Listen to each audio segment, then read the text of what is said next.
Hello viewers, welcome to another episode of our channel Low Point. I'm the Zanisha Babu. Marriage is a thread which unites two people, but it should not be a chain to bind people. Today, we are dealing with invalid marriages and special grounds for divorce under Hindu law. We have a Supreme Court of India's advocate on record, Mrs. Praseena Elizabeth Joseph, to explain us the same. So let's watch. The concept of marriage is to form a relationship between husband and wife. There are three types of Hindu marriages. One is valid marriage, second is void marriage, and the third is voidable marriage.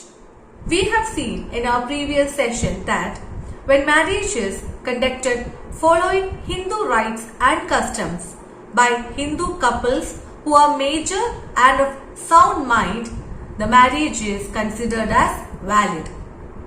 But if Hindu couple marries and there are some obstructions in the process of marriage, then the marriage is not valid and it becomes void or voidable marriage depending on the obstructions. The obstructions are of two types: absolute obstructions and relative obstructions. Void marriages are those marriages where there are absolute obstructions. That means void marriages are those marriages which were never valid from day one of the marriage because of the absolute obstructions. Two examples to understand void marriage. One is bigamy. When a married Hindu marries again during the lifetime of his or her first spouse who is not divorced, then the second marriage is considered as void. Further, without the backing of a local custom, if a Hindu marries within the prohibited relationship, that is, among his close blood relatives, the marriage is considered as void, that is, not valid in the eye of law. Voidable marriages are those marriages which are also not valid from day one of the marriage. However, this marriage is considered as valid until one of the parties to the marriage obtains from court an order nullifying or invalidating the relationship. This is because here the obstruction is relative. Examples of voidable marriage include those where bride or bridegroom are underage. That means bride under 18 years of age or bridegroom under 21 years of age. Or if the bride is pregnant with a child of someone other than the bridegroom. In all these cases, the parties to the marriage can decide whether they want to go with the marriage or make it invalid. Now let's see two special grounds for divorce.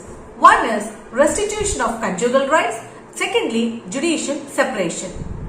If the husband or wife left the matrimonial relationship with the other spouse, then the other spouse can file a petition for restitution of conjugal rights, wherein the court order the spouse who left the matrimonial relationship to resume the matrimonial relationship or to come and reside in matrimonial harmony with the other spouse.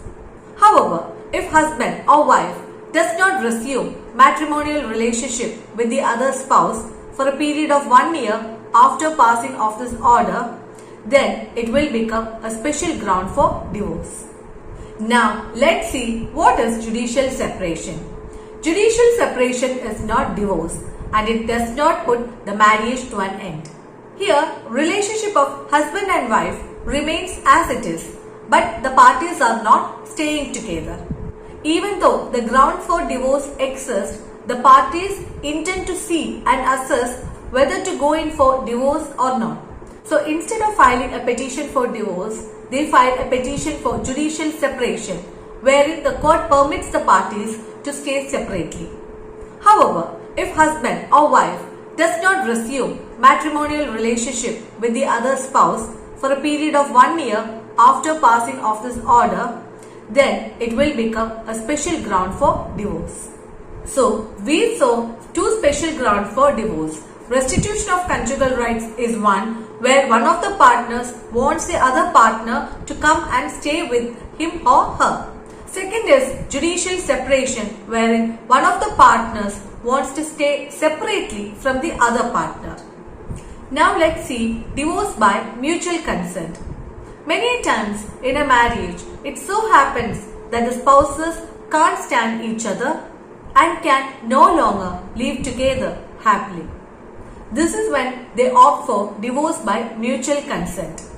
In order to mutually dissolve a marriage, the parties to the marriage must be living separately for a period of 1 year before filing the petition for divorce. Living separately does not necessarily mean that the parties are staying at different places. The parties can be living together but not as spouses. Divorce by mutual consent requires two major filings before family court.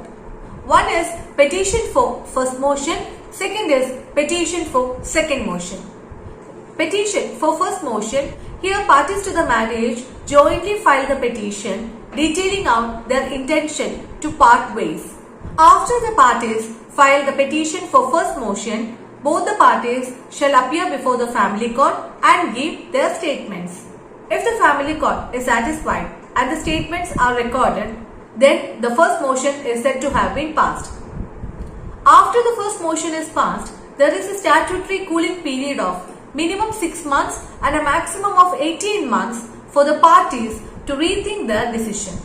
If during this cooling period, the parties are still not able to live together and they want divorce, then they can move for petition for second motion. This is where final hearing takes place and the statements of the parties are recorded again. The issues of child custody, maintenance, alimony are all mutually agreed upon at this stage. And after all the issues are mutually agreed upon, the decree of divorce is passed.